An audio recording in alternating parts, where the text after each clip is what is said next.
Good morning students. आज हम नया मेथड करेंगे क्रैमर्स रूल डिटरमिनेंट का। ये लास्ट है, इसके बाद आपका ये यूनिट ख़त्म हो जाएगा। ठीक है, मैट्रिक्स का।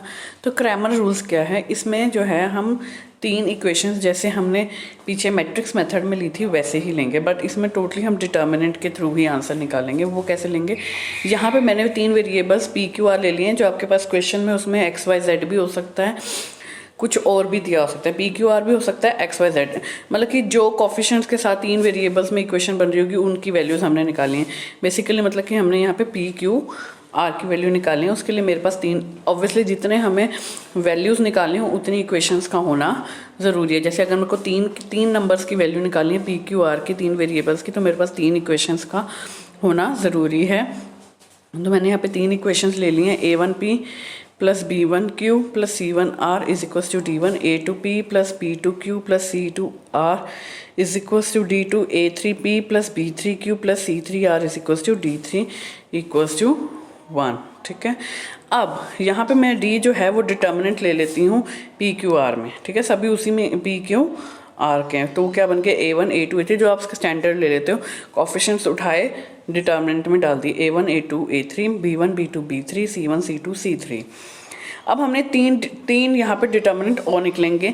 वो कैसे निकलेंगे, उसके लिए थोड़ी सी वेरिएशन है। ये तो आपका जनरल हो गया ना, ये जो है ये आपका जनरल है, सिंपल है, जो आप हमेशा करते आ रहे हैं। अब जब ये करोगे D1 D2 D3, D1 में याद रखना D1 बल्कि आपने D वाली लाइन पहले लिखनी है। D के बाद जो D1 उठाओगे उसमें D वाली लाइन आपने पहले लिखनी है, फिर पीछे के दो ये एज इट इज़, मतलब कि A1 को मैंने रिप्लेस कर देना है। D1 में मैंने क्या करना है, A1 को रिप्लेस कर देना है। D2 में मैंने B2 को रिप्लेस कर देना है, सेकंड कॉलम को। D3 में मैंने थर्ड कॉलम को रिप्लेस।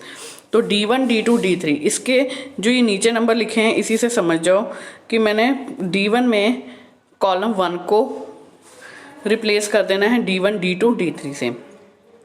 D2 में 2 है तो सेकंड कॉलम को रिप्लेस कर देना है D1 D2 D3 से। D3 लिखा है तो मतलब कि third column C1 C2 C3 को रिप्लेस कर देना है D1 D2 D3। मतलब कि जो सफिक्स लिखे हैं उनकी वो कॉलम उठा के उसकी जगह D1 D2 D3 मतलब कि इक्वल्स टू वाली वैल्यूज लिख देनी है, जिसके नीचे जो लिखा हुआ है यहाँ पे 1 2 3, वो वाला कॉलम उठाओ D1 D2 D3 लिख दो। अब यहाँ से आपके पास तीन डिटर्मिनेंट्स की वैल्यूज आ जाएंगी। अभी यहाँ पे तो हमने सॉल्व नहीं किया ना, क्वेश्चंस में जो होगा आप इनकी वैल्यूज निकालेंगे। इसके बाद हम क्या निकालेंगे, इनकी वैल्यूज। और वैल्यूज जो आएंगी ये D1 D2 D3 की जो भी वैल्यूज आएंगी उसको हम डिवाइड करेंगे D से।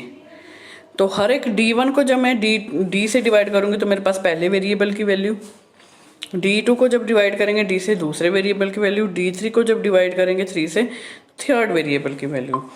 अब इससे हमारे पास तीन तरीके के सोल्यूशन निकलते हैं। यूनिक सोल्यूशन मतलब कि एक ही सोल्यूशन है, उसके लिए D 0 नहीं होना चाहिए। अगर D 0 नहीं है तो यूनिक सोल्यूशन। दूसरा इनफाइनाइट मैनी सोल्यूशन, सारे डिटर्मिनेंट 0, नो सोल्यूशन। D 0 है बट कोई एक ऐसा D1 D2 D3 है जो 0 नहीं है। जब तो D 0 नहीं है, जब तो D 0 नहीं है तो यूनिक सोल्यूशन। जब D 0 है और बाकी सारे भी 0 हैं तो इनफाइनाइट मैनी सोल्यूशन। इनफाइनाइट मतलब कई सारे सोल्यूशन, कोई एंड नहीं, कितने भी सोल्यूशन निकल सकते हैं। D 0 है, D 0 है, साथ में कोई एक D1 D2 या D3 में से 0 नहीं है। 0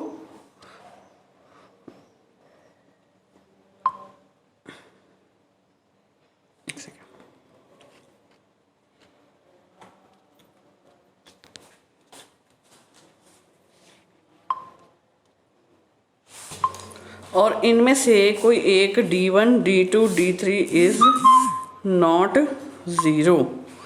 ठीक है, इनमें से कोई एक जो है वो नॉट, यहाँ नॉट लिख लो, नॉट 0। कोई एक D1 D2 D3 भी जो है वो 0 के इक्वल नहीं है। D 0 है बट कोई एक D1 D2 या D3 में से 0 नहीं है। हो सकता है वो D1 नॉट इक्वल टू 0 हो सकता है D2 नॉट इक्वल टू 0 हो सकता है D3 नॉट इक्वल्स टू 0 हो, मतलब कि कोई एक जो है वो नॉट इक्वल्स टू 0 होगा।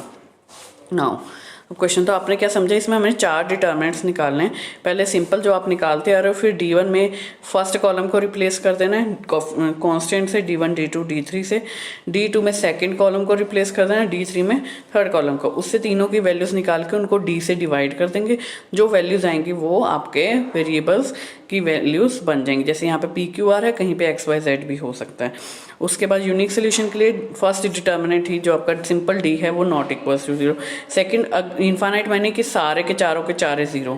थर्ड D 0 है बट कोई एक नॉन ज़ीरो है। Okay, now next question.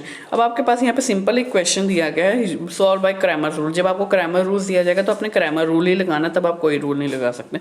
Solve by matrix method लिखा होगा तो आपको मैट्रिक्स मेथड लगाना पड़ेगा। क्रैमर रूल्स लिखा होगा तो क्रैमर, अगर कुछ नहीं लिखा तो वो आपकी मर्जी है। ठीक है, कुछ नहीं लिखा आपकी मर्जी है। तो अब आपके पास यहाँ पे ये इक्वेशन दे दी गई, इसको मैंने 1 नेम दे दिया। फर्स्ट स्टेप वही आपने यहाँ पे D निकाला। D के लिए क्या बन गया, जिसके आगे कुछ नहीं होता उसके आगे 1 होता है। तो 1 2 4 1 -1 1 -1 1 2, ठीक है, ये तीनों की बन गया D। इसको सॉल्व करके मेरा आ गया -5, नॉन ज़ीरो है। ठीक है, जब ये नॉन ज़ीरो होगा तभी आगे सॉल्व करने का करेंगे हम। जब ये नॉन ज़ीरो आ गया, अब हम D1 पे आते हैं। D1 में मैंने क्या किया, फर्स्ट कॉलम को उठा दिया, फर्स्ट कॉलम को उठा दिया, इसको उठा दिया D1 में। इसकी जगह क्या लिख दिया मैंने,